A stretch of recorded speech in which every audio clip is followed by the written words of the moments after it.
right, let's do it live on a Tuesday edition of Cleveland Browns Daily. I am merely Beau. He is the great Z. How you living, buddy? You know, I'm doing well.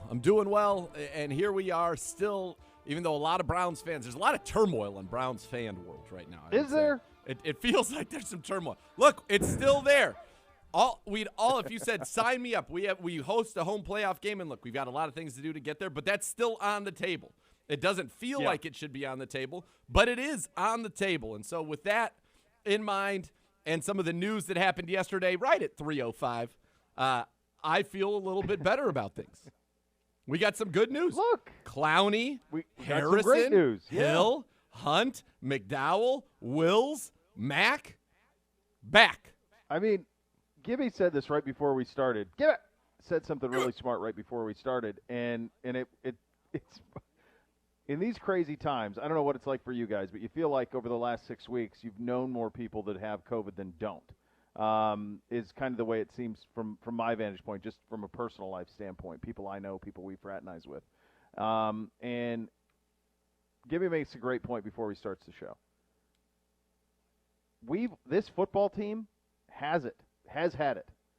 And if you get to the playoffs, you might be the only healthy team in the NFL.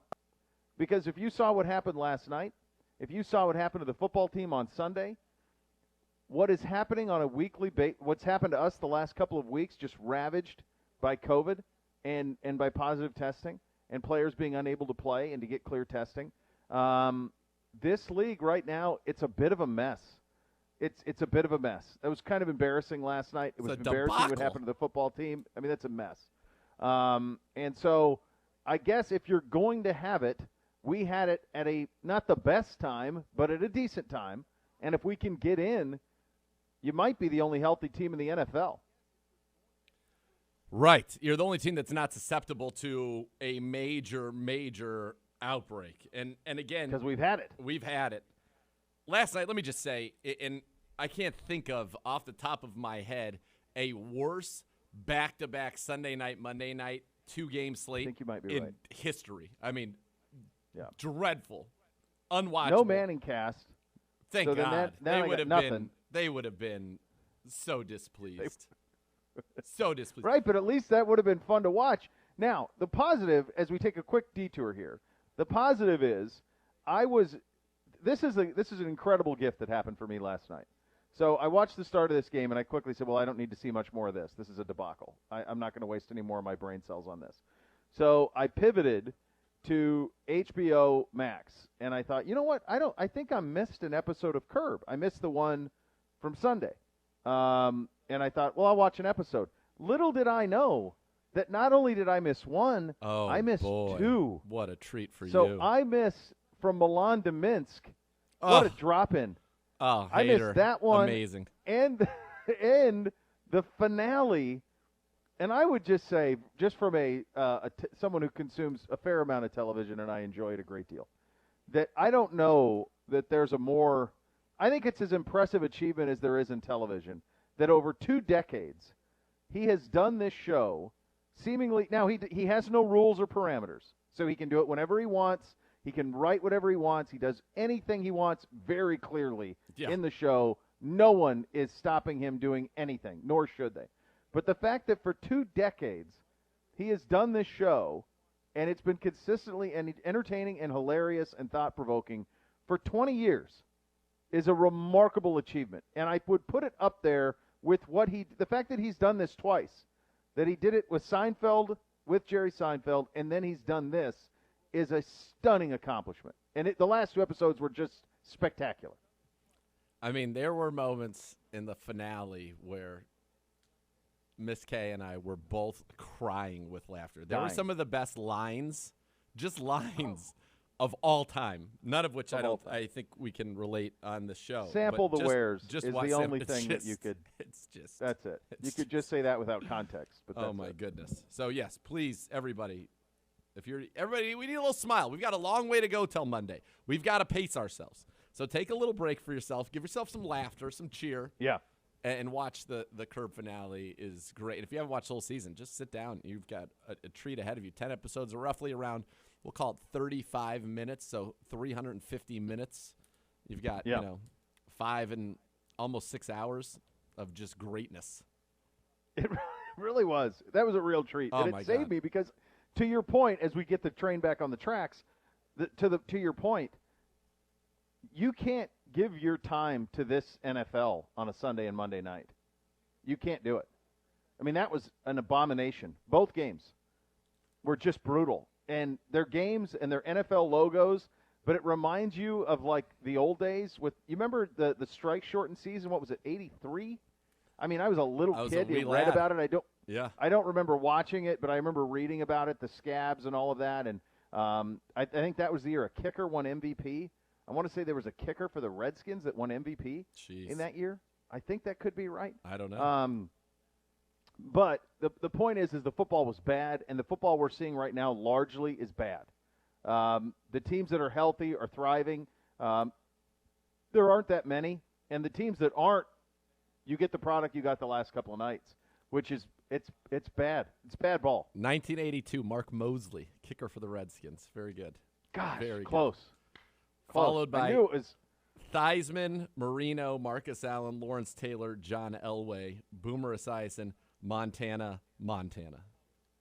So you're are you telling me that's the order of finish in the voting? No, that is years. That's just years. That's so year Redskins after year. won MVPs back-to-back years? Yeah, Mosley in 82, a kicker Theismann and then in Theismann. 83.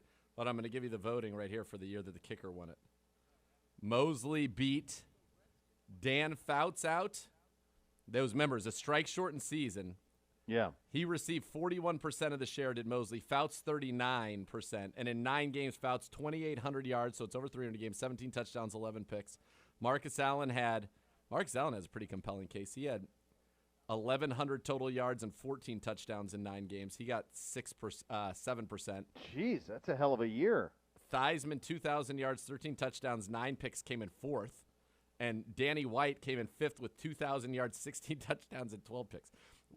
The bar for quarterback play has changed significantly.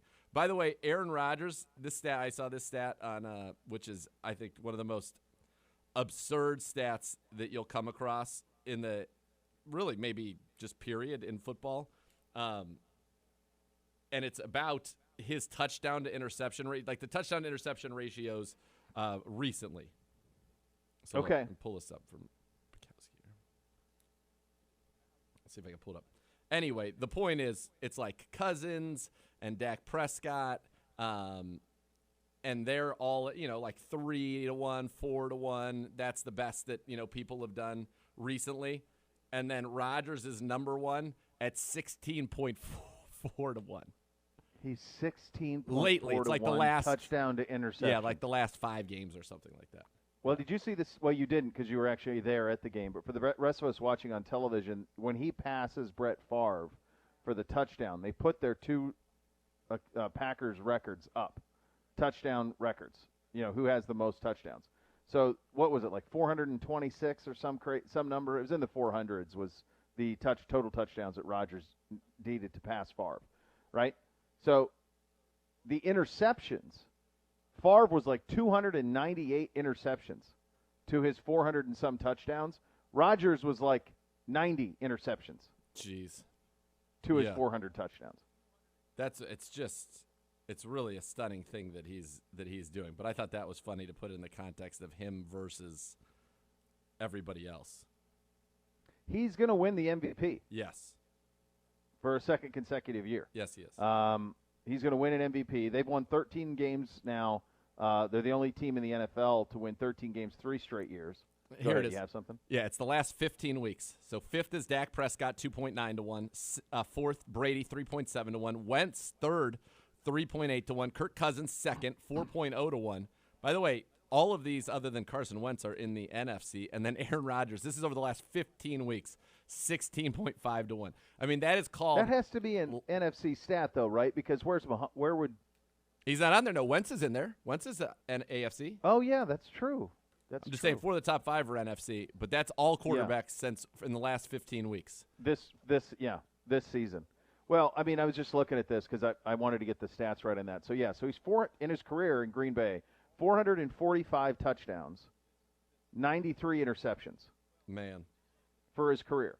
The last 4 years, 25-2, 26-4, 48-5. Did you realize he did that last year? 48-5. It's absurd. And this year, 33-4. Last year, he averaged 9 yards a completion. It's crazy he wants to get away from this offense. This is the most efficient he's been in his career. And he's been really efficient forever. And yes, he has Devontae Adams, but after that, it's Alan Lazard, Valdez-Scantling, off of the trash pile, Randall Cobb. They lost Tunyon, so it's been a backup tight end. Right. And yet his numbers are ridiculous. And you look at since week one against New Orleans, that inexplicable game, he throws 2 picks in that game. Since then, he has thrown 33 touchdowns, 2 picks, and if you were to break it down in the last 5 games, so since week 11, the last 5 games, he's thrown 16 touchdowns, no picks. Gosh. Last 5 games, and he's thrown for over 300 yards a game. And it seems when he's out there, I'm curious, I mean, we're not doing Packers daily, but it's stunning when you get to watch one of the all-time greats in person.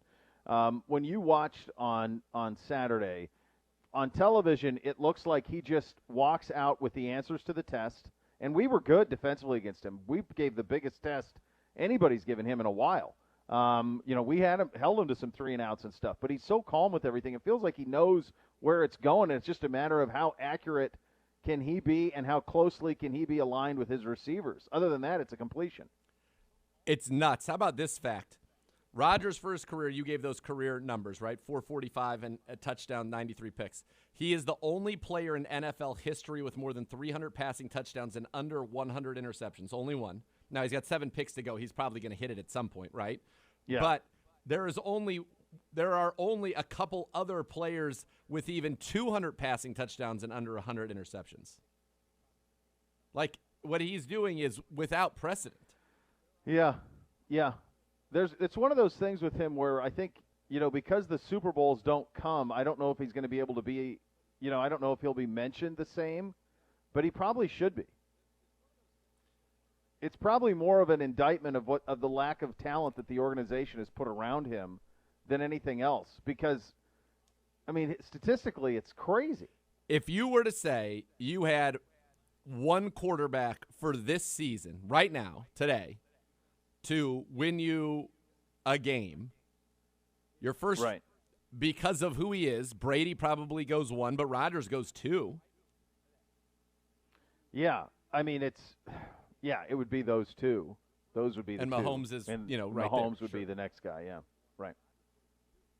Yeah, man, it's something. It really is something. It was something to behold. Back to, you mentioned the good news for us right after we got off the air. Yesterday, Clowney, Forbes, Harrison, Hill, Hunt, McDowell, Willis, and Wilson all coming off of the COVID-19 list. So 8 players coming off. Some other housekeeping of note: Elijah Lee goes on the COVID-19 list. Nate Meters goes to restored to the practice squad. So you have that going on. A couple other practice squad moves as well. We did release JoJo Natson from the practice squad yesterday as well. So the question now is, what does this week look like in terms of – there were 2 separate things going on. So there's the guys on COVID, and then there's the injured guys. So Yes. Some of our injured guys had COVID. So that's Kareem, it's Troy. Miles didn't have COVID, but we know he's got a groin issue. John Johnson, we know that was a severe issue. Malik Jackson with a knee. These are things that we will be monitoring as this week goes along, and this is a case where, while we've played on short weeks recently, a long week here, an extra long week, could benefit you. Yeah, you do think that it could benefit you because 2 of the guys that you're really looking at, Kareem Hunt, Troy Hill, who missed with injury and COVID, they wouldn't have been available even if they did not end up on the COVID list.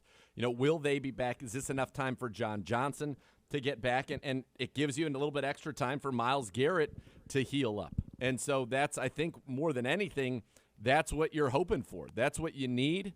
And you need to be at full strength for this 2-game push because you must go 2-0. There are no other scenarios that you can be okay if you don't go 2-0, and you do need help. So it is not completely up to you, but what you need to do is get as healthy as you can and then figure out the way to get the job done starting Monday night in what is going to be a charged incredible environment, I think, down there at Heinz Field for what has likely been Roethlisberger's final game in that stadium. Yeah, it's going to have all of the feels. There's no question about that.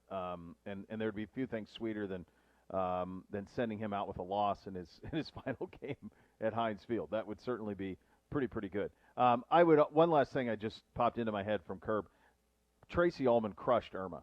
Oh, crushed it. Just brilliant. Just irrational confidence and demands. Just incredible. The juxtaposition of Irma and Larry and Leon and was just Mary Ferguson was a stunning juxtaposition. Yeah, they did a great job. Couldn't recommend it enough. Lots to get to on the program today. We will take a look at kind of a deep dive on the playoff picture. We're still 2 weeks to go. And by the way, how do we feel about the fact that this would normally be the final week of the season, and instead we have 2 weeks to go? We hit you with a little better or worse coming up. Doug Lesmerises, our great friend, will join us in the 2 o'clock hour as well. We have some opt-outs in the college football bowl season as well to pass along to you that involve the Ohio State Buckeyes, go around the league. Off and running here on a Tuesday edition of Cleveland Browns Daily, 850 ESPN Cleveland.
LBM, Ohio Business Machine, preferred copier provider of your Cleveland Browns. They have all the X's and O's for your office. You can give them a call at 216-485-2000 or visit ohiobusinessmachines.com.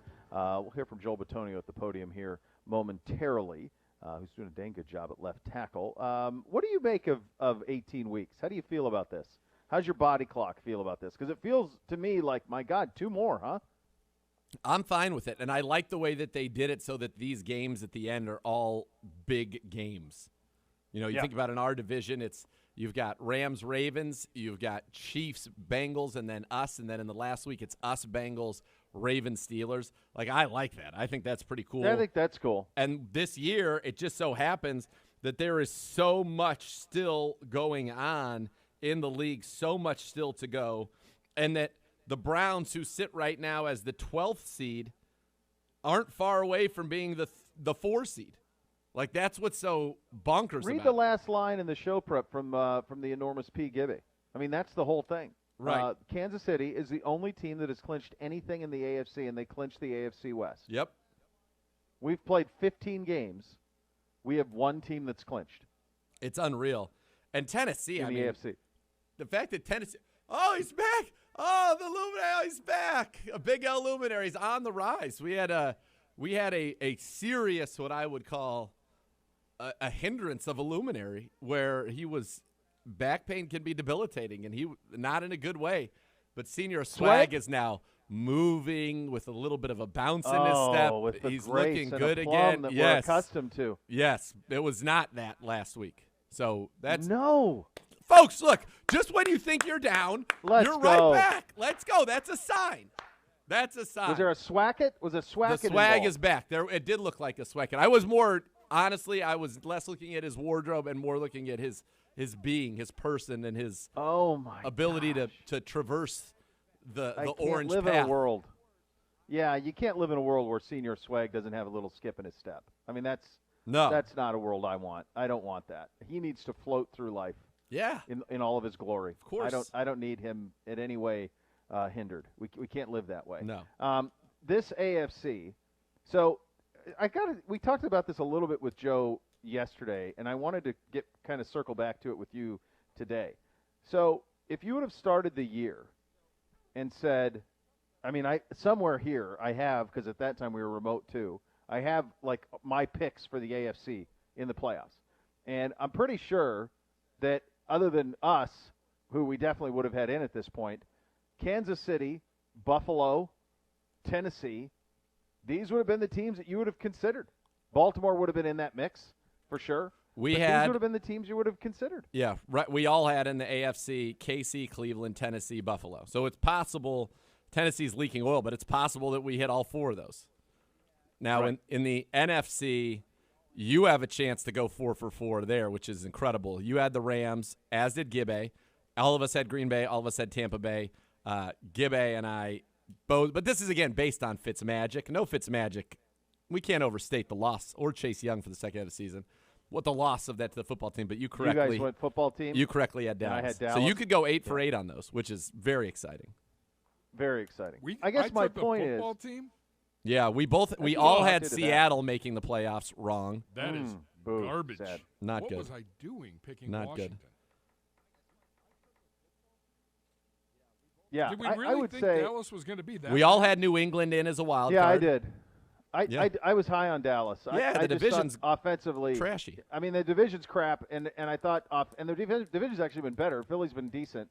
I just thought they had so much offensive firepower, and I love the Parsons draft pick. Like, I thought he would be pretty special. Nobody saw Diggs coming, and I didn't think Parsons would have a chance to be Defensive Player of the Year, but I thought that he would as a really nice addition to their defense. And I just remember thinking in the preseason, my goodness, they have so much talent at receiver that if Dak's healthy, and that division's bad was kind of the other part of it. But I guess this goes to my point, though, that I was making, in that this has gone pretty close to form.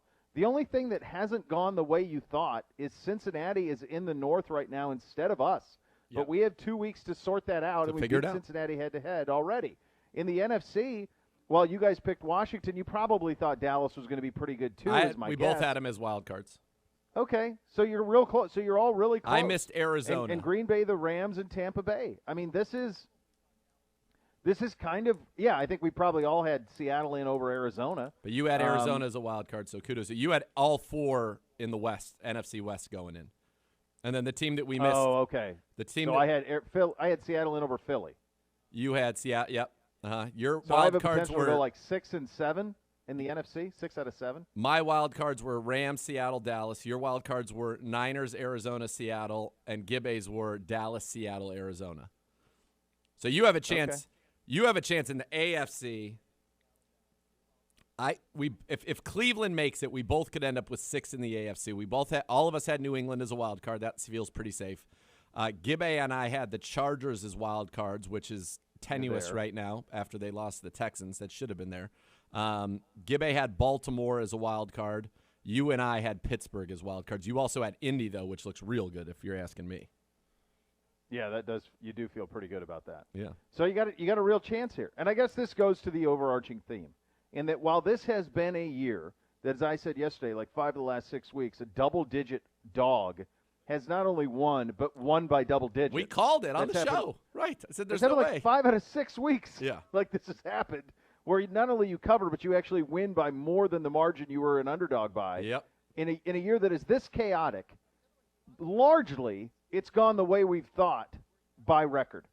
Week to week it's chaos, but by record in what you thought in August has come to form. Yeah. Which is pretty wild.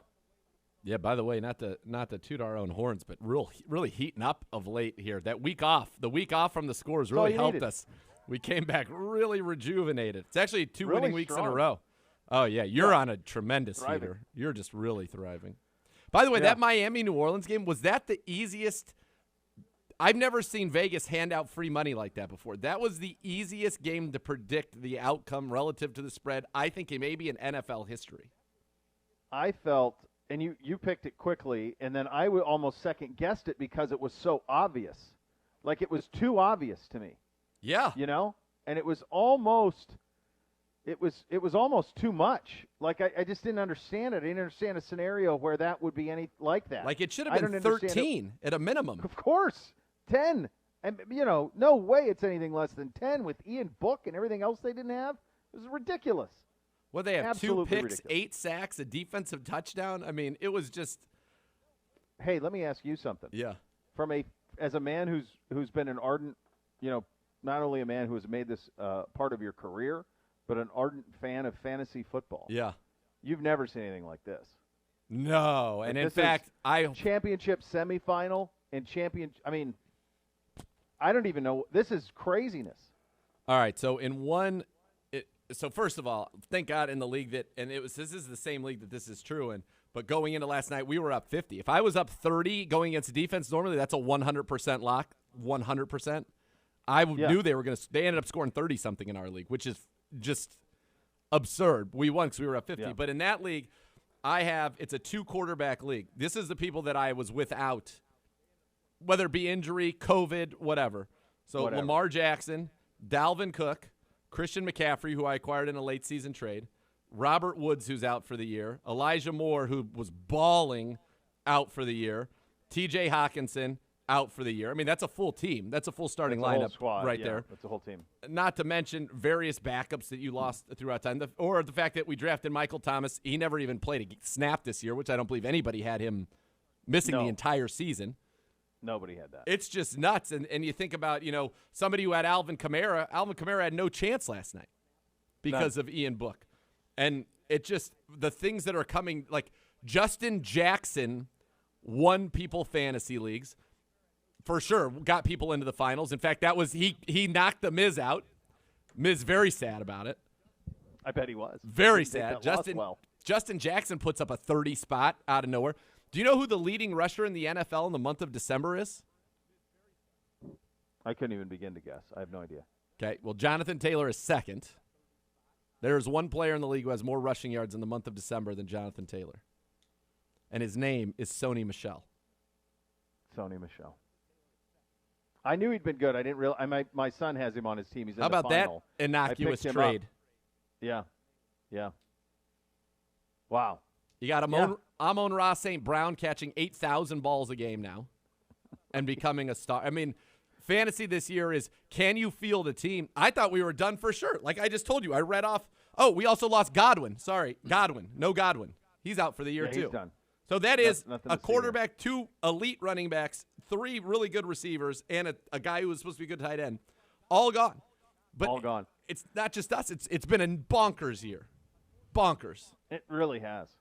Little news on the NFL front.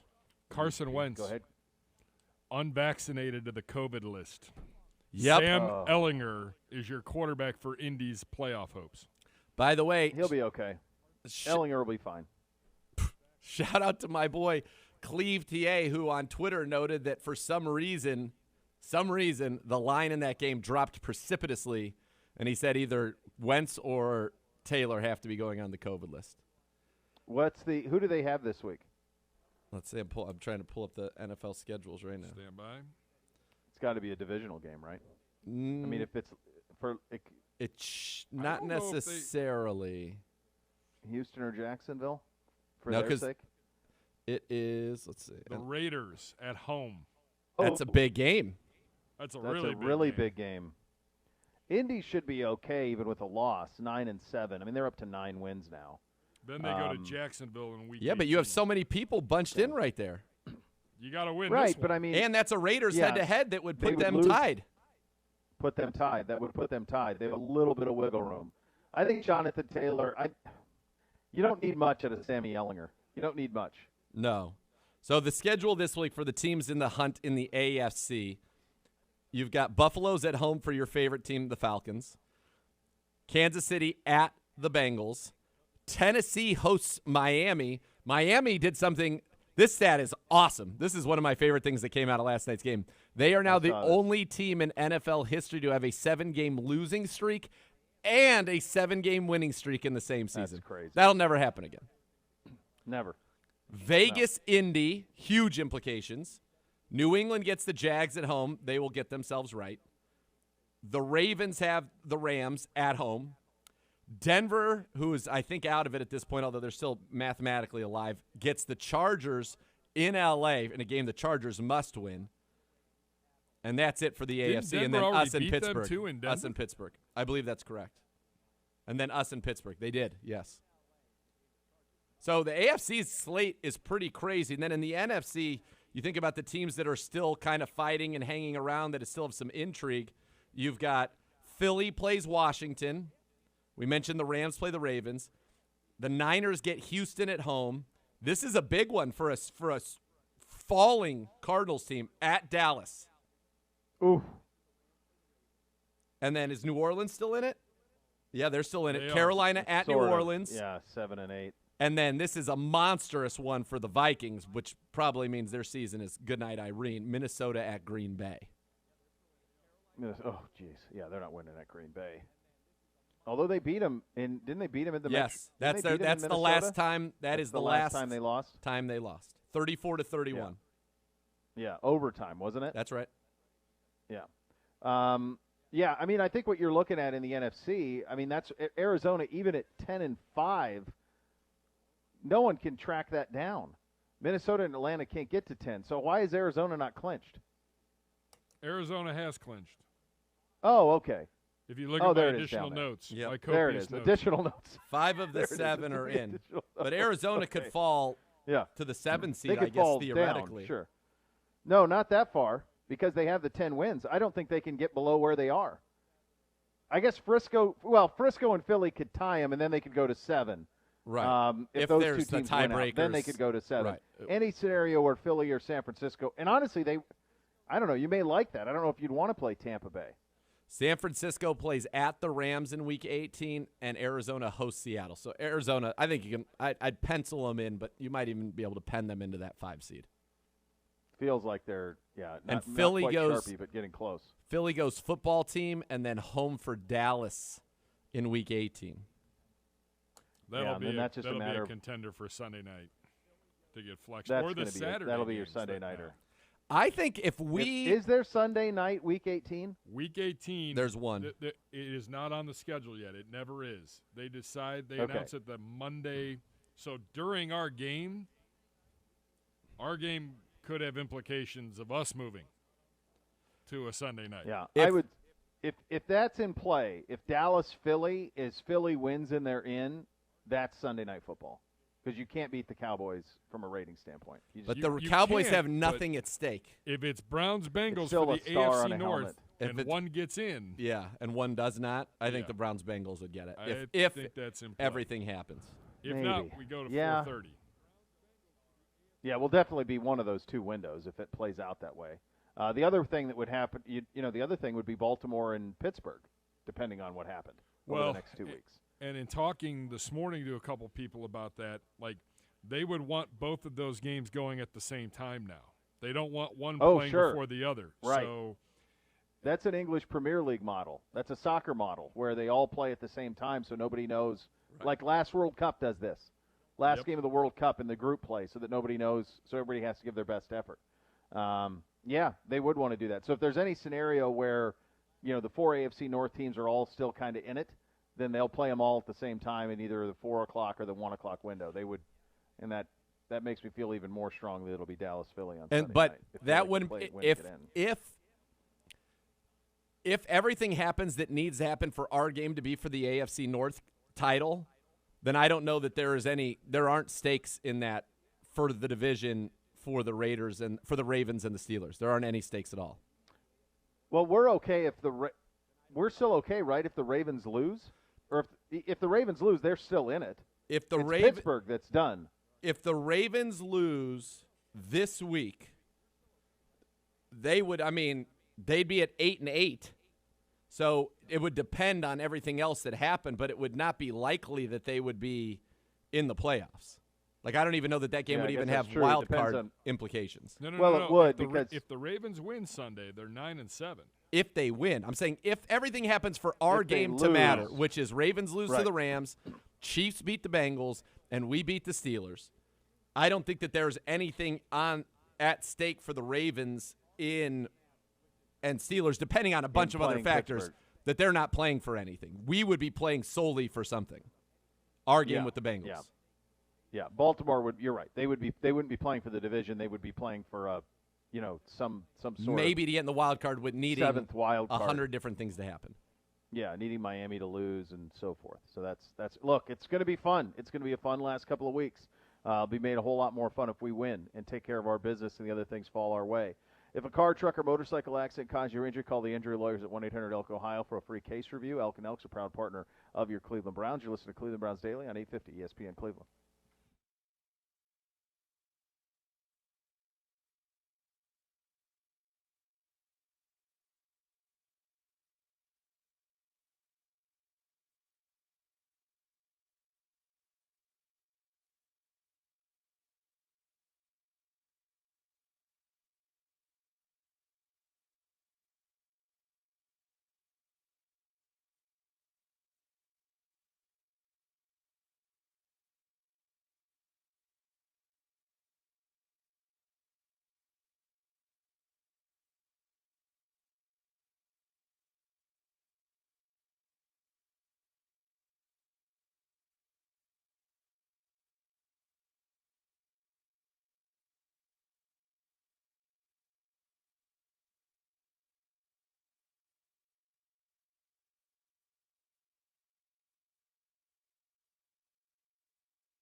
mattress may be to blame for nights where you're tossing and turning. So if you've got mattress shopping at traditional furniture stores, you've seen the outrageous prices. At Northeast Factory Direct, you get that same quality mattress at a fraction of the cost. Anything mattress related, they're going to have you covered, in fact. Pillow top, memory foam, gel foam, all the sizes. The best part is they've got a ton of mattresses in stock, and they're ready to deliver them to you, and you can get them right away. They also have 0% financing available. I encourage you to go see for yourself like I did. Check them out, West 140th Street in Cleveland, Lakeland Boulevard in Euclid, or Freeway Drive in Macedonia, or shop them online anytime at northeastfactorydirect.com. I was thinking about where we stand as we await for Joel Bitonio here at the podium. The level at which he's playing left tackle, and we talked about this with Hoff a little bit yesterday, and he downplayed it. Pretty. I mean, Joel has downplayed it, but his PFF grades playing left tackle are extraordinary. It's outrageous, and Joel is. It's a credit to him and his ability to just be a stud, whether it is doing it at guard, whether it's doing it at tackle. Gibbe, mute yourself. Wow. Jeez. He's running the Zoom.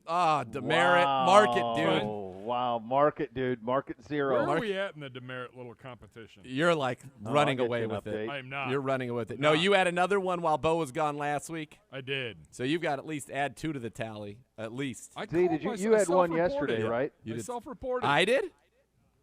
I don't think so. Did you have one yesterday? No, I never started talking. I knew it was off. No. Well, if that's an accurate portrayal, then right now you two are tied. That's outrageous. Just like in over-unders. Big Monday night edition of over-unders coming your way this week. Yeah, we haven't had them in 2 weeks. Well, you notice once the over-unders went away because of what's been going on, I rededicated my efforts to the betting side. I'm back on the winning streak. I mean, it's just real obvious. You don't want to be. There's a great quote. There's a great quote in Lord of the Rings: The Fellowship of the Ring, the first film, when Bilbo, he says, "I feel like butter spread over too much bread." You can't have that. You got to be locked in. Can't have it. Yeah, you got to be locked in. Appropriate amount of butter for your bread. When's the last time you watched those? I do enjoy watching those. So I probably within the last year I'll get it on. I haven't gone through all 3, but I do very much enjoy those films. Which of the 3 do you prefer? Ooh, that's a tough question. I really do like The Fellowship, the first one, even though it's a little slow. It really sets it up. And then both The Two Towers and the finale are spectacular. But I'd probably have to go with the Return of the King. There's a lot going on there, and it's all good. There is a lot going on there. I find that on rewatch, which I haven't done in years, probably 10 years I haven't seen those, that I have to blow through the 2 little guys, forever traipsing up to try and get the ring. Yeah. Like, it's so much of the 2 of them. Like, I just blow through that. Just give me the action. Get back to it. The Helm's Deep, the thrill of the Helm's Deep on the first watch is quite stunning. Oh, yeah. Because that feels like imminent demise. And at this point, you feel like any of those people could die because you don't know. I didn't read the book, so I didn't know what could happen at any point. I felt like, well, it's reasonable that they all could die. Sure. Yeah, and they'd also taken some people you thought were key. By the way, poor Sean Bean. Sean Bean, as good as he is in Lord of the Rings, he's out first one. Game of Thrones first season. Sean Bean's good. Let's let him run. He can launch a medieval fantasy drama. I'll tell you, that's what he can do. He can launch it. But you don't need him to sustain it. Did you see that Amazon has basically put an unlimited budget on a Lord of the Rings series? Yes, and believe me, my father is quite pleased at that. Quite pleased. By the way, I hope they land the plane. I mean, it's a tough thing to land. I mean, they have something out now called Wheel of Time that they spent $800 zillion on. It's not getting any buzz at all. I haven't started it. I haven't watched it, but it's gotten no buzz. So I'm worried a little bit about it. I mean, like all the packages that were ordered by people for Christmas came in boxes that were promoting it. Like it was, they tried. It was everywhere. By the way, you were talking about Bitonio. So in the 2 weeks that he started at tackle, Tom Compton is the number 1 graded tackle in the league overall. Bitonio, number 2. Lane Johnson, number 3. Lyle Collins, number 4. Those are your top 4 tackles, and the only tackles or guards in the league over 90 in that 2-game stretch. And Bitonio is the only one who's a guard playing tackle, and he was number 2 in the league. Yes. Yeah, pretty impressive stuff, That's Bob. a stunning. That's a stunning accomplishment out of him. There's some other news coming out. Go. So there's this rare it's a new rule this year in the NFL. Okay. So basically, if you have fired your coach prior to this week, I believe, you can actually interview coordinators prior to the playoffs starting. That's right. The Jags have requested permission to interview Tampa Bay OC Byron Leftwich and DC Todd Bowles. And Leftwich is the hire. And that's Dallas Cowboys offensive coordinator Kellen Moore added to the list. You hire Leftwich and forget about it. That's what you do. I like that one. Doug Peterson is an interesting one. Yeah, I think Leftwich is ready. I mean, he's been under Arians. There's a lot of trust in that offense. His demeanor's great. He was, kind of a legend in Jacksonville as a player. Yep. He would be somebody who I think could do a nice job, with Trevor Lawrence. Give him a long leash to play with. Let him learn on the job a little bit. They can't screw it up. They can't miss on this one. No. Because when you get a chance to draft somebody like that, you have got to be able to put them in a position to succeed. I mean, this would be, without question, in terms of the most sure thing to, if this fails somehow, I don't even know what the equivalent of this is. What Lawrence was. I mean, he was in the Luck Manning can't miss sure thing number 1 overall by 1,000 miles thing. Yeah. If he doesn't hit, I don't know what the comparison would be. Jamarcus. He had red flags, though. I mean, that was a lot because it was Raiders, and he could throw it 80 yards on one knee. I mean, Lawrence was in just a different group. Yes.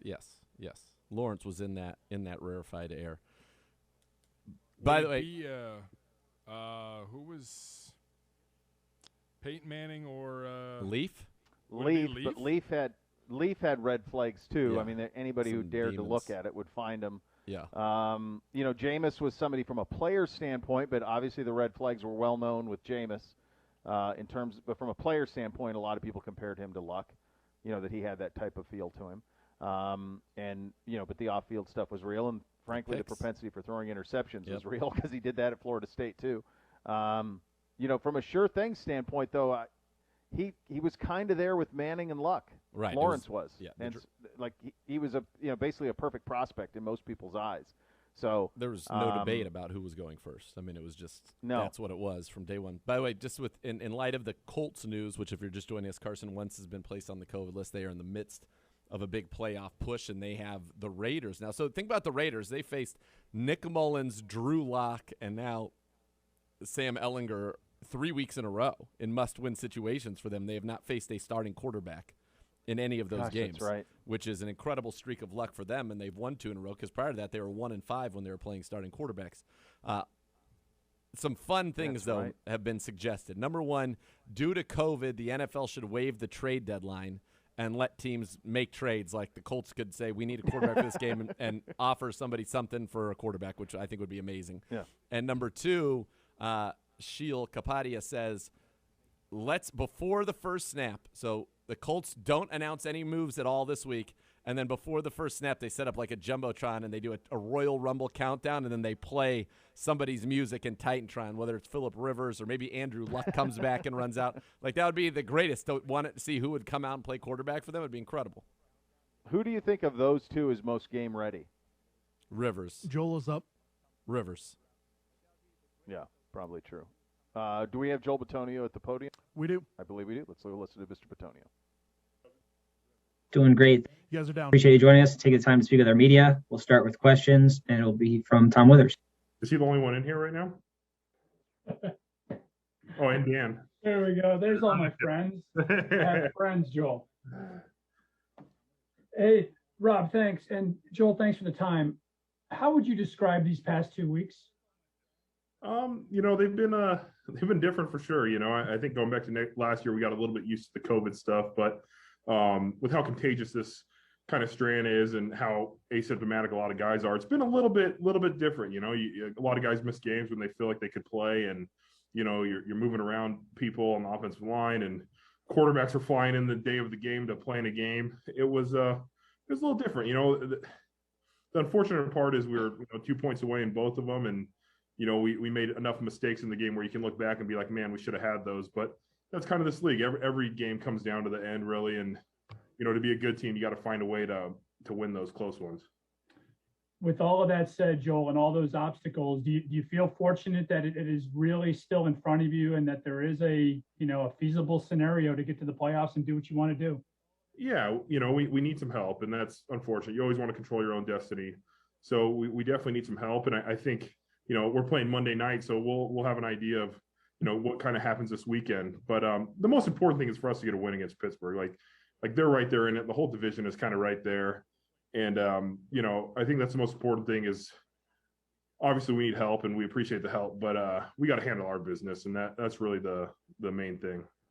Thanks. Thank you, Tom. Next up, Dan Lobby. Hey, Joel. Yeah, we weren't going to let Tom have this room to himself. You obviously don't go against Ben directly, but, this is probably going to be his last game in Pittsburgh. Has that sort of sunk in at all that, this might be it for him and you might not face him again at Heinz Field? I hadn't even really thought about it too much. Like, you never know in these things. Like, who knows? He could be back. Like Tom Brady's playing, till he's 45 or 50, it seems like. But, we've had a lot of, me personally, I've had a lot of matchups with Pittsburgh, and, they've been on the winning side a lot. I know throughout his career, he's been, he's had a really good career against the Cleveland Browns. But I'm sure the fans will be amped up. I'm sure their team will be amped up. But for us, it's already a playoff game, so we're already focused like that. We're already, ready for the atmosphere. We have to handle our business and win. But he's had a great career, and it's, I'm sure the fans will be very excited for him. And then for you, when you face a team like Pittsburgh and you've gone against a guy like Cam Hayward over and over again, and you know them so well, I guess what's your week of preparation like getting ready to play them? Yeah, the good thing is you have film of yourself going against them, so you can watch some of that and understand where you've had some bad plays in the past. And then as a scheme thing, you try and look back what's worked, what hasn't worked. But they're looking at the same thing, so want to make subtle adjustments and really see kind of what's the best way to attack them. But that's why I think these division games a lot of times are toss-ups and a lot of times come down to the wire because teams know each other so well and they know each other's personnel so well. Thank you. Thank you, Dan. We'll go to Nate Ulrich. Hey, Joel, earlier this season, after one of the games, you said, hey, 9-8 probably isn't going to be good enough to make the playoffs. And here we are. And like you said, you need some help, but maybe 9-8 will be. How wild is the AFC North this year, and how unexpected is that? It's been really up and down. I think early in the year you saw, Cincinnati get off to a good start. Then the Ravens really, made a push midseason. But then like COVID and injuries to really every team in the AFC North has been a detriment. And, it's tough. It's always a tough division. It's always hard to win it. And, looking at it now, it's going to come down to the wire again. And we'll probably have, 4 teams right around 500 or a little bit better. No really bottom teams and no team that's going to win 13 games this year. I do think it's a testament to like the toughness the division is and how tough each game is when you play within division. But also, a lot of our teams have, given games away and, you're going to look back on the season, a team that doesn't make the playoffs, you're going to be like, man, we had 2 or 3 games that we really, threw away. And I think that just shows how important every game is in the NFL. But, hey, they once you get in the playoffs, they don't care what your record is. So hopefully we can, start to handle our business this week and really go from there. And obviously, y'all need to play well. And, Baker obviously will need to play better than he did in Green Bay. Just what, for you to take care of your business, what's your sense of him coming off that game? Obviously, we haven't seen him throw 4 picks. So do you think he's still confident? Where do you think Baker is from your vantage point? Yeah, we had a good practice today and we started our prep on Pitt, but this morning we watched the Green Bay film and we went over it. And it's never, when you have a tough game, it's never fun to watch the film, but guys learn from it and you learn from those mistakes. And honestly, like Baker was in, one of the tough situations to be in. You know what I mean? He had COVID. He was on it for the full length of time. He didn't get a chance to throw a ball and practice with the guys and stuff, but the ultimate competitor came out in him and he said, I'm going to get there. I'm going to play in this game. And, as a teammate of his, like, you can never question how tough he is or his want to, or his ability to, you know what I mean, play when maybe he shouldn't be playing injury wise or other situations. And it's one of the things I respect him on. But his confidence this week, I don't think it's changed. And I think, you know, they're telling us there's a chance to win this division. So we're going to go out there and give it our best shot. Mary Kay Cabot, you're up.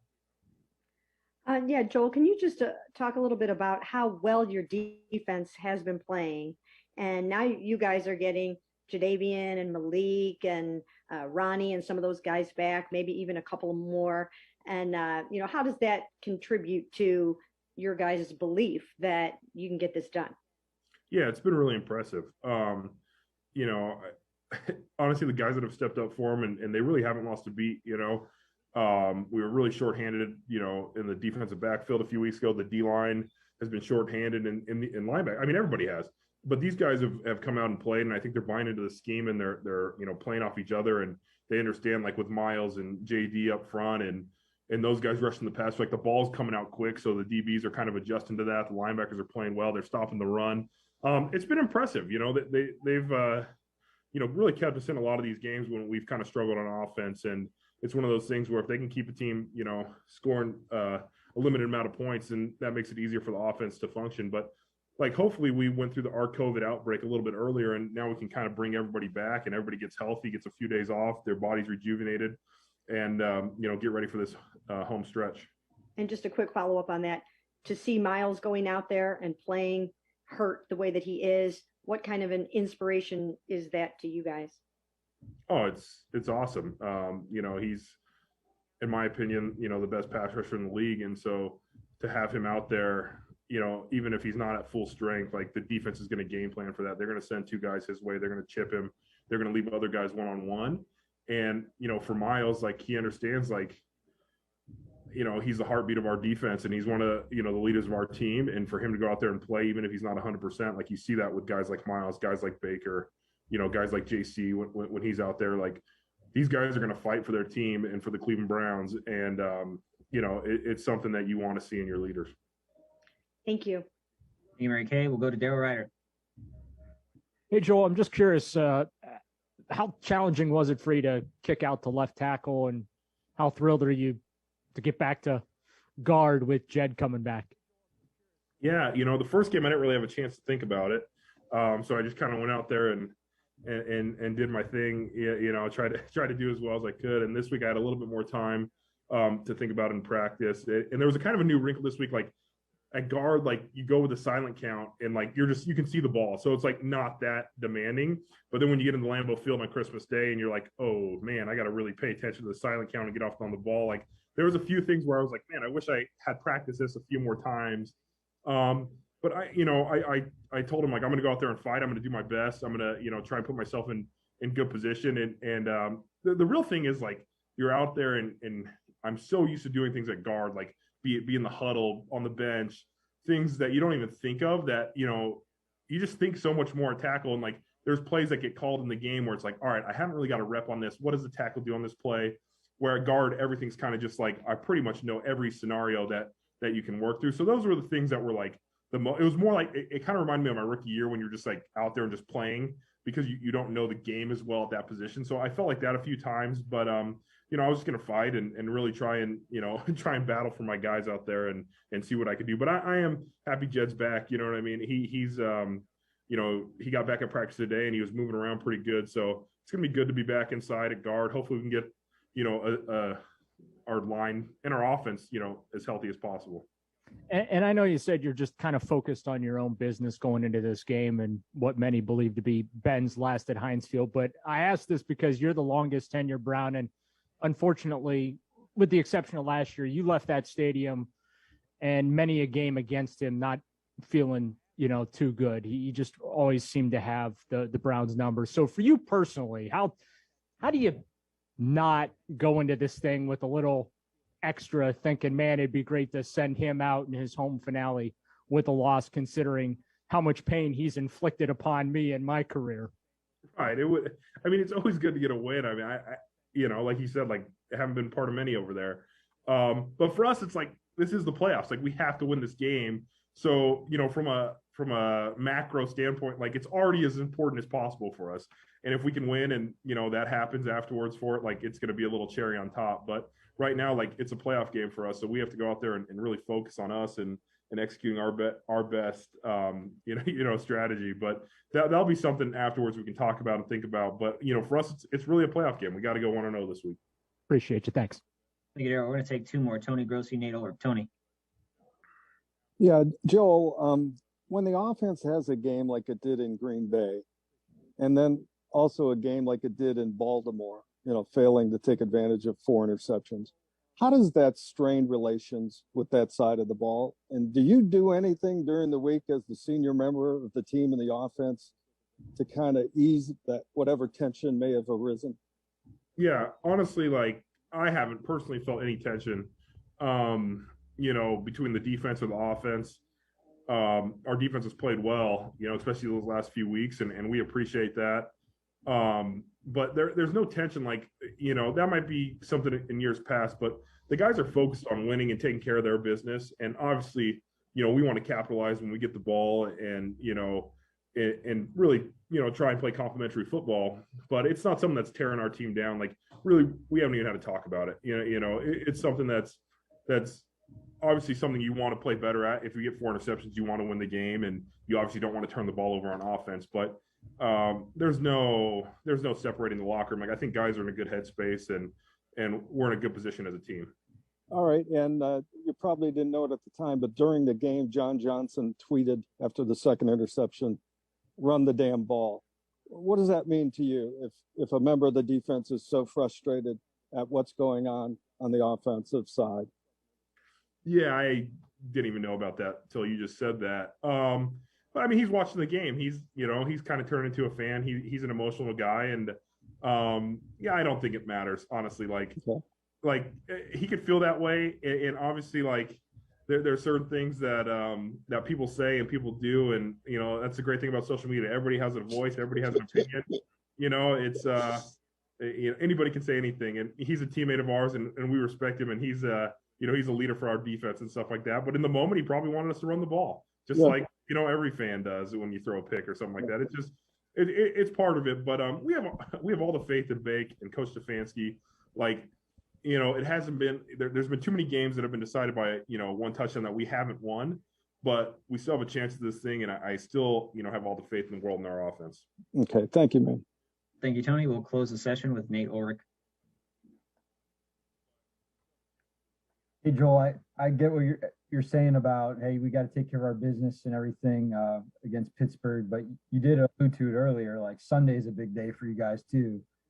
Are you going to be watching Kansas City at Cincinnati, like on pins and needles? What do you think that's going to be like? I mean, it depends on our travel. I guess we'll be on a bus, so we probably can watch it. Yeah, I'm rooting for I'm rooting for the Chiefs. I'm rooting for the Rams this week. Like, there's no doubt about that. Like, I'll text Corbett this week, make sure they, know what they're doing. No, I'm excited for it. It's one of those things where you do become a fan. I won't be glued to the TV, but I'm definitely gonna be checking scores and making sure we're in a okay position. And with how close you are with JC, I just wanted to ask you, like, how he's doing, and if just kind of.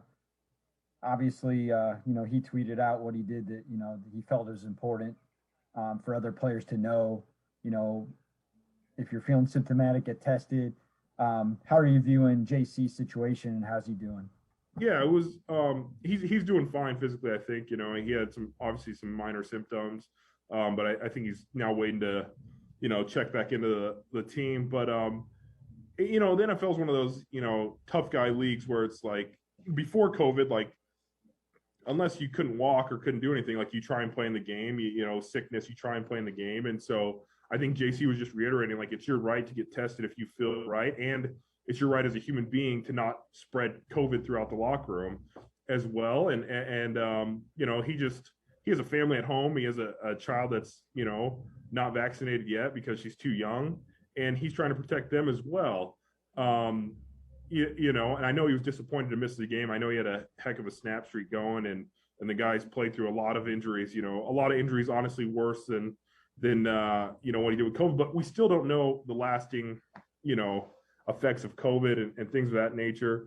But honestly, as a player and as an NFLPA president, I have the utmost respect for him because he's worried about himself and his family, but also the teams around the league and trying to get this season finished. Thanks, Nate. Joel, appreciate the time today. Yeah. You guys are up. All right, there's Joel Bitonio, all-pro guard, and perhaps could be tackle as well. Good stuff out of him. You're listening to Cleveland Browns Daily on 850 ESPN Cleveland.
lots of bad advice out there about gambling, from secret methods to picking lottery numbers to betting big when you're on a roll. The myths can lose you money and get in a lot of trouble. So before you wager, find out what's real and what isn't at KeepItFunOhio.com. Time for a little better or worse, higher or lower, presented by Ohio Lottery. Hello, Gibby. Hola. Welcome to Tuesday. I'm Is off it? Everything. This week's going to be screwy, isn't it? Yeah, and next Because week's we're going to be Monday. just as rough. Right. Yeah, it's going to be screwy. The holiday, we're playing Monday. We played Saturday. It's going to be a weird week, man. Yeah. I don't know if we're going to be able to get to the your Buckeyes that are quitting on their team this week, but we'll get to that tomorrow on the show. But I think we'll a little angry about How can that. you blame them? What do you mean? I fully blame them. For what? Like, you are under a scholarship. You are essentially bailing on your scholarship. And for a meaningless exhibition game, it's a preseason game that means nothing. And by the way, going to the It's NFL the Rose Bowl. Doesn't mean you anything. You can't means nothing. They've besmirch ruined the Rose Bowl. bowls. They've ruined the bowls. It means nothing. It's an I'm exhibition. gonna have to side with it's Gibby. There's not a kid on that team, unfortunately, who gives a damn about the Rose Bowl. Yeah, they've ruined it. And it's a generational thing. Of course. It's a BCS thing. It's a playoff thing. Right. There was a time when it mattered. It doesn't anymore. If I were the Bulls, in simplest terms, I would financially incentivize the stars to play. I'd throw Garrett Wilson $100,000 to play. I'd throw Chris Olave $100,000 to play. You don't need Nicholas Petit-Ferrer to play. That's not going to do anything. But if you want your Bulls to be meaningful, and I would have done it with that Pickett kid at Pitt, because he opted out, and he's the whole box office for that bowl game. If you want that to happen, then pay him $200,000 to play. Or pay their insurance. That's where you're at. Pay an insurance That's policy where you're at. for him. Yeah, I mean, we why would crossed the Rubicon. Jalen Smith. I think it's ridiculous. It's not. It's smart. I understand, but like, see your commitment out to the end. So they're helping the school But by what about going the and being coaches, first Gibby, round who picks. do the same thing? Look at the coaches Well, who do the same thing. And that's like old boy down at LSU. Yeah. My family. My family. Yeah. I mean, Notre Dame's playing in a big bowl. Little He's bit. not there. You know, they bail. Unless you're in the Like playoff, it doesn't matter. You're not bailing on your team. It's saying I'm going to play the most dangerous sport, for potential to my future earning power, with no stakes. There's nothing at stake for them, and they represent. I think they're honoring their commitment by being so good that when they go and they become first-round picks, and everybody sees, another Ohio State first-round pick. That's a recruiting commercial that they're doing for the school. And if they get hurt, and then they're fourth-round picks or third-round picks because they busted their knee, that's not the same recruiting thing. I mean, Jalen Smith, we'll never know what Jalen Smith could have been in the National Football League. It's amazing he was what he was, quite frankly, based on the injury. Right. For a but meaningless yeah, I mean, in college football crossed the Rubicon a long time ago with money and the amount of money that's at stake in the bowls and the TV deal and coaching salaries. You can't put that genie back in the bottle. I'm with you, Gibby. At the spirit of it, it sucks.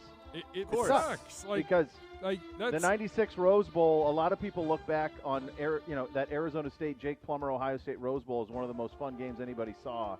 And that was awesome. Imagine if David Boston didn't play in that game. If Jake Plummer didn't play in that game. That would suck. Can I throw something out? Football was different then. The money was different then. Can I throw something out and you tell me if it's dumb, if I'm being dumb? By the way, I'm fairly confident we're just going to move higher or lower to tomorrow because we're going to have to stack again anyways for Doug. So let me ask you this.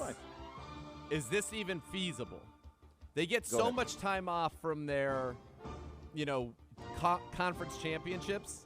Why not keep the traditional bowls, Rose Bowl, whatever, and have them be Power 5 to play, but then have that still matter for the playoff?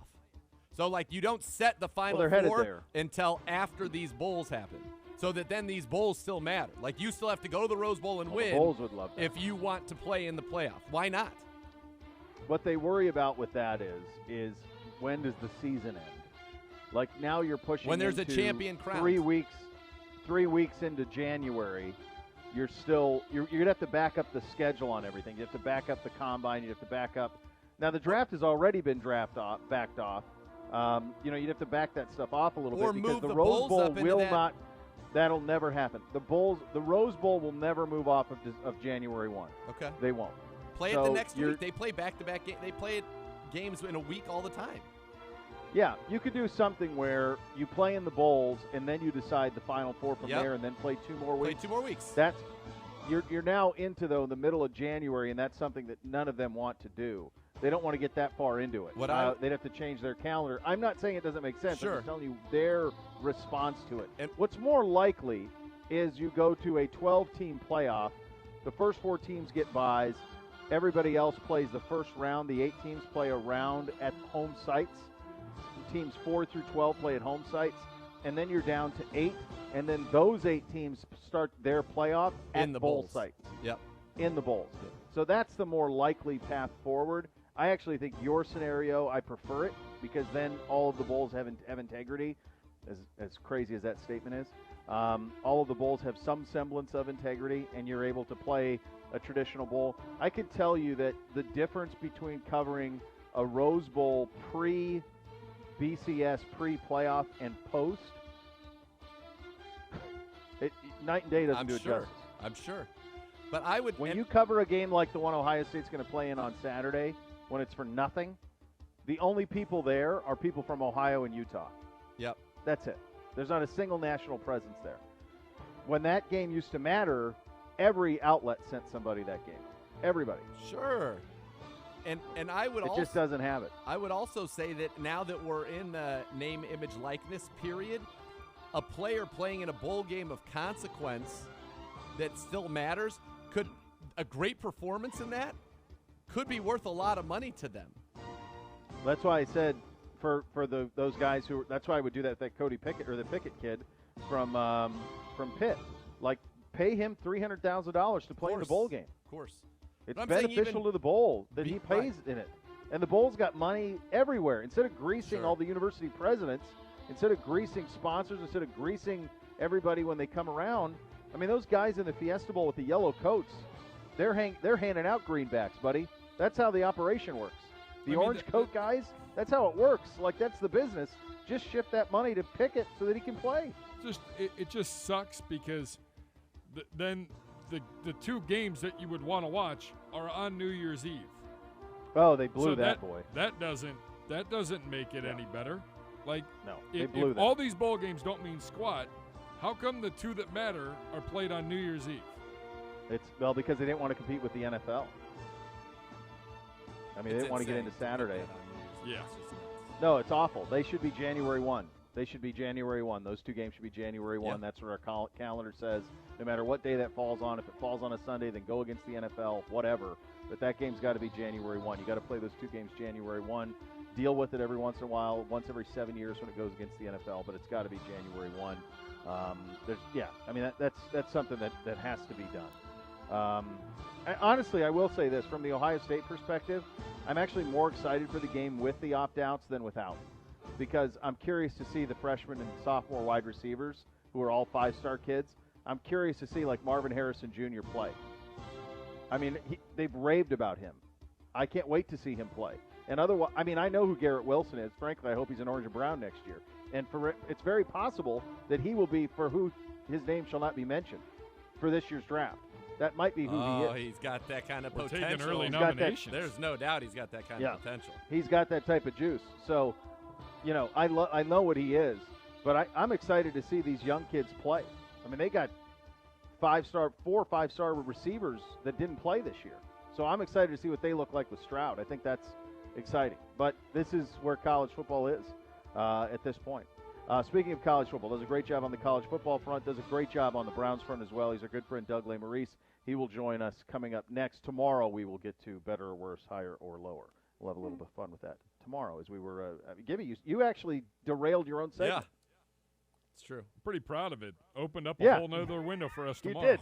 Attaboy, Gibby. It really did. Just plop this in. Take this, plop it in. You're listening to Cleveland Browns Daily on 850 ESPN Cleveland.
Vantage has a local presence and a global footprint. It's trusted by some of the world's biggest brands. Here's a testimonial from EOX Vantage client Ed Shield. He's a vice president at Skyward Specialty Insurance.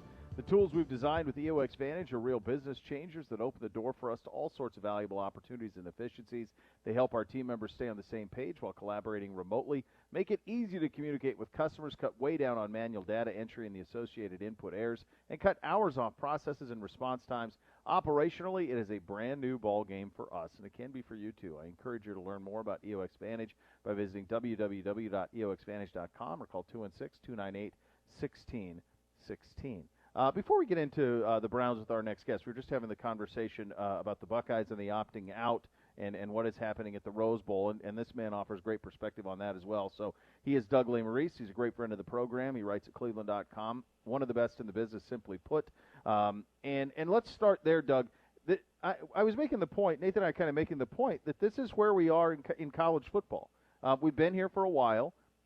It's exacerbated, I think, by what we've seen recently with name, image, and likeness and free transfer and everybody being very aware of the game that's being played in college football.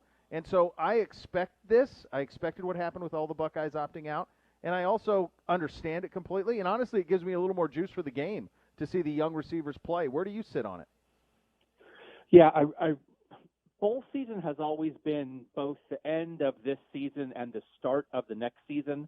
But I think in this day and age, if you're not in the playoff, it really is almost like an exhibition game, a preseason game for the next year, more than it is a capper on what you just did. And if you're not in the playoff, this is going to happen. And I do think, you look back, Denzel Ward opted out of the Cotton Bowl at the end of the 2017 season. And there were some Ohio State fans who were kind of like, what's up with that? And obviously Denzel went through a very difficult situation where his father passed away while he was in college, and there was sort of the discussion of, listen, man, he's just looking out for his family. But it felt like people almost were like looking for a reason or an excuse. And now 4 years later, it's just like the smart thing to do. So I do think fans have to get used to that. And until the playoff expands, this is going to keep happening because the playoff is the best way to keep the best players in these games. Yeah, it is, and that's how we're talking about ways that could possibly be structured going forward. And you mentioned the playoffs, and obviously that's all anybody's focused on with the Cleveland Browns at this point, Doug. And they need some help, but they have a chance if they win these last two and get that help in what are Vegas favored scenarios, they can make it. Where are you at with this team? What must it do to win these final two games? And it'll start Monday night in Pittsburgh. Yeah, I mean, it's like not to be glib about it, but almost do what they did against the Packers with the defense being maybe a little healthier, getting Clowney back, if Miles feels a little better coming off the groin, and then maybe Baker throws 1 or 2 picks instead of 4. And like I don't mean that like ha ha ha. I just mean, the mistakes really hurt. Just limit the mistakes a little bit. But I really liked how they spread it out with 3 receiver sets. I liked how they ran it in that formation. I know that Kevin said, that was probably maybe more of a matchup thing, but I thought the offense did a variety of good things from the way they ran it to the play calling to the use of some other personnel packages. So I thought there was like a lot there Saturday to grasp onto. And if the defense hung in like that against Aaron Rodgers with Myles Garrett not really being himself, man, there's a lot of good football stuff in that game. So it's sort of keep doing that and just, turn the ball over fewer times, and I kind of think you're there. Doug, you mentioned how the defense played against Aaron Rodgers, and you mentioned Miles, but obviously Jadeveon Clowney didn't play in that game. Greg Newsome didn't play in that game. 2/3 of your 3 best safeties didn't play in that game. And Joe Woods still put a thing together that was as tough as anything Rodgers has played against in a long time. It was the most success anyone's had against them. They scored 24. 3 touchdowns came off of interceptions. So the plan worked. And this is something that I think, it's difficult for fans, but this is sometimes you do need to have a little patience because there were people that were really upset with Joe Woods and what he was doing defensively at the beginning of this year. But to see what it's been doing lately and to see what it did against Green Bay, that hamstrung, that's a harbinger of what should be very good things to come. And this is a very young defense that can grow together. That side of the ball, which I don't know if anybody would have had that, to start the year, but there ought to be a lot of confidence in that side of the ball going forward, I would think.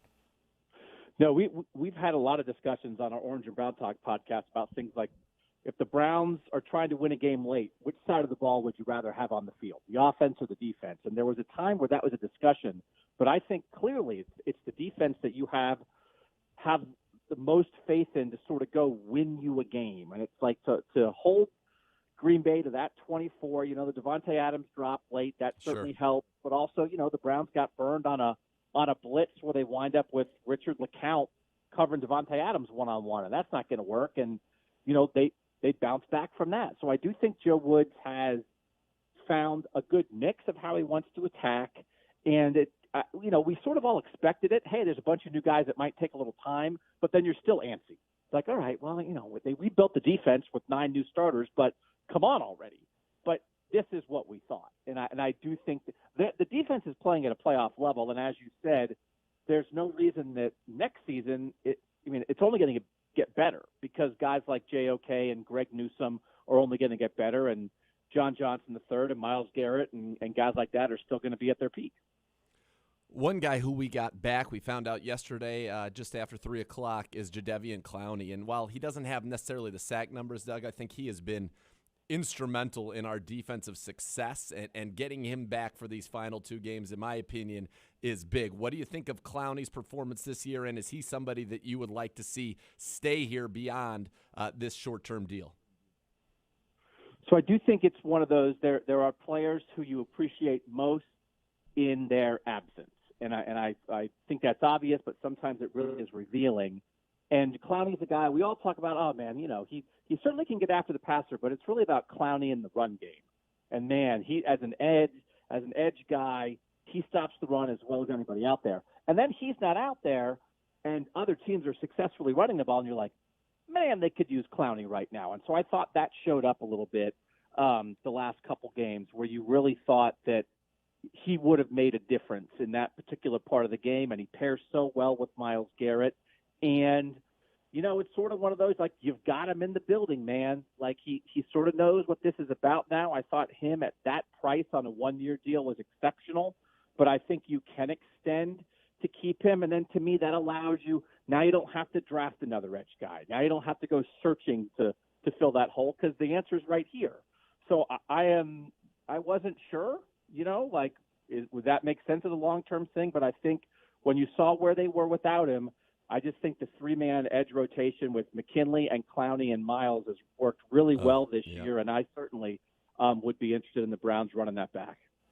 Doug, let's flip it to the other side of the ball, and we've there's a lot going on, and honestly, there's a lot not going on in the passing game, and we all are aware of it, and you see it, and there's a lot of factors to that.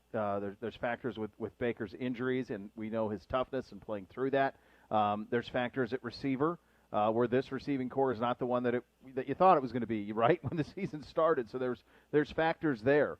Can you make a playoff run throwing the football the way that the Browns are currently throwing the football? Maybe yes, and I don't think you can stop trying. I think it's like, can you? It's like, I don't know, but they have to try. Because I just think the Browns' run game that we think of had reached the point where they were leaning on it so much and everybody knew it and every defense is selling out to stop it, and then the run game wasn't looking like the run game for a couple games there. And it's like, obviously Kareem Hunt being out is part of that, and we all know that, and the offensive line injuries is part of that, and we all know that. But I just think they're at the point where they have to at least threaten you with the pass game in order to run, which is what I like most about Saturday. Right? I mean, the turnovers hurt. Baker missed some throws, but he also made some throws, and then spreading the defense out like that and at least having the threat of the pass let Nick Chubb get to work. And I think that's the solution. I'm not in love with 13 personnel all day. I've been called the efficiency shoebox. I've said that all year, that I get it. The formation works, but, like, you scored 15. So, like, okay, I know what the percentages say of, well, a successful play. Like, you scored 17. So I just think they have to. Like, I think they have to keep trying tamp down the turnovers, and because that threat of the pass is what's going to let the run game be the run game, I think. Yeah, and I think in this one in particular, which was interesting, I think it was much more the concerns for a Packers team that didn't have Jair Alexander, they really haven't all year, or Kevin King, who was COVID late. They actually matched our 11 personnel with nickel, with either a 3-3-5 or a 2-4-5, depending on the way that they wanted to play it, which kept the boxes light in those run situations. We've had other teams match our 11 personnel in base, and we still haven't been able to make them pay. And I think you're exactly right. Look, you've got to throw the football in this league to win. That's the bottom line. And right now, if you were to rate where we are from an efficiency standpoint as a passing team, and I know take the shoebox out of it, I'm just saying our threat of pass relative to other teams in the league is not great, and that has caused the problem. And what we need to, I think we need to be able to prove that we can do it. And we had, I thought, a pretty darn good chance to do that against Green Bay, and a couple misses here or there could have been the difference. I mean, you look. The Browns just get caught in between a lot right now because of the injuries, because of Baker's health. Not having Conklin, Kareem's been out. Like all those things play into it. But also, a lot of teams are dealing with that kind of thing. But you look at the 3rd and 3 run at the end of the Raiders game, right? Like the Browns couldn't put that game away because they did run it 3 times. Yep. But there's 9 guys in the box. They're all over the run game, and the Browns run into that, and Chubb gets stopped, and they punt it away, and the Raiders drive and win. Then in the Packers game, the Browns have it late. They run successfully at the start. Then they stop running, and they start throwing, and everybody says, why aren't they running it more, including me? But it's just there weren't the guys in the box, right, because I think the passing game had loosened things up a little bit. So, again, they could use a number 1 receiver. We all know that, and I'm going to write about Garrett Wilson being a Brown 50 times in the next couple months. Speak it into existence. But right Doug, now, you can't say that I'd still name. try. Doug, you can't say that name. He's the person who shall remain nameless. Do not write his name. Just call him another name. Like, we're not going to jinx it. We want him too bad. We need him too bad. We just can't even say that name out loud, Doug. We can't. Please don't write that. Please don't write that. He's so smart. He is such a smart football guy. He works so hard. He's so dynamic. Huge catch radius. God. Plays bigger than 6 feet. Dynamic. True number 1 receiver. But I'll keep it quiet. Real quiet. But even without him, you've got to try now, right? I mean, DPJ, Right. Anthony Schwartz, work the tight ends, Jarvis. I get it. You have to keep trying. You have to keep trying to throw the receivers and threaten teams down the field to get those defenses, to get guys out of the box. You're right, and I think if you go back and you look at those play calls, and especially the first down one where you've got Chief, that's just a play that you've got to hit. You end up getting what you want out of it. You get the man one. You get an opportunity to make a chunk play that would have put you down at the 30. He would have gotten out of bounds, and I think that's just kind of the difference right now. And here's the other thing, Doug, that I'm curious just to get your thoughts on something that I mentioned yesterday, and I don't know if anybody agrees with it or not.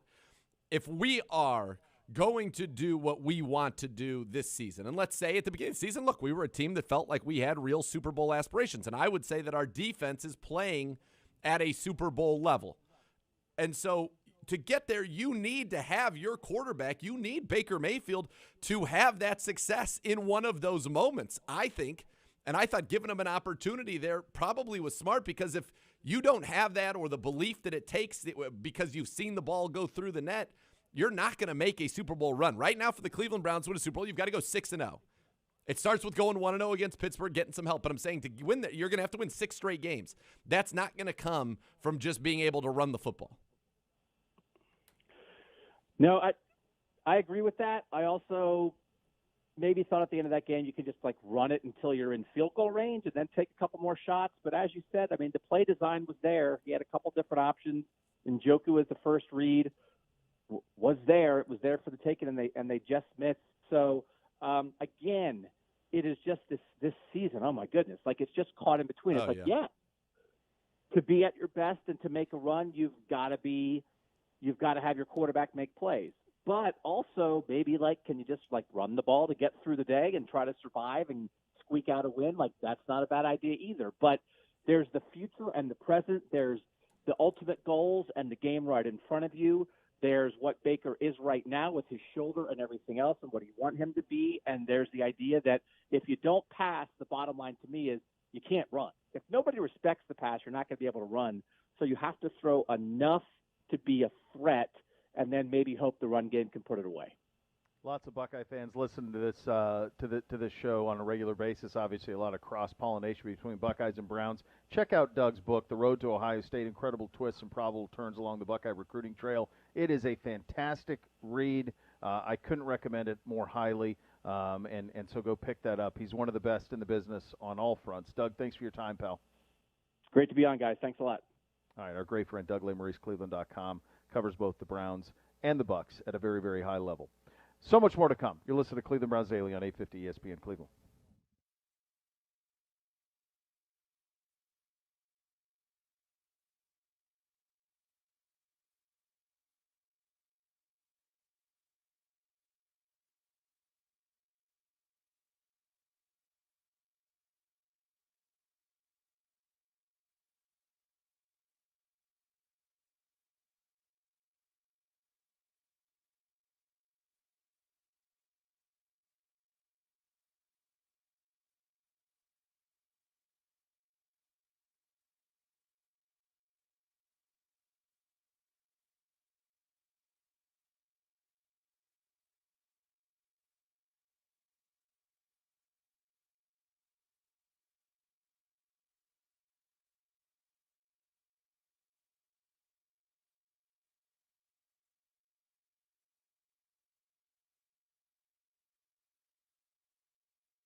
Rumpke Waste Recycling, family owned and operated. Whether you join them as a customer or as an employee, you'll be part of the family. Visit rumpke.com to learn more.